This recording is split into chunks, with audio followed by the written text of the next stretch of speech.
നിലവിൽ ഇതുവരെ നിയമന നിരോധനം വന്നിട്ടുണ്ട്. ട്രഷറി നിരോധനമില്ലാത്ത 10 വർഷമല്ലേ കടന്നുപോയത്?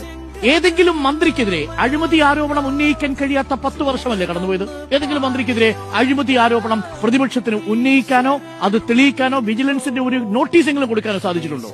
കഴിഞ്ഞിട്ടില്ലല്ലോ. അപ്പോ അഴിമതി ഈ ആരോപണം മന്ത്രിക്കെതിരെ ഇല്ലാത്ത കേരളം 10 വർഷങ്ങൾ ട്രഷറി ഏതെങ്കിലും തരത്തിൽ പൂട്ടിയതായിട്ട് കേട്ടോ?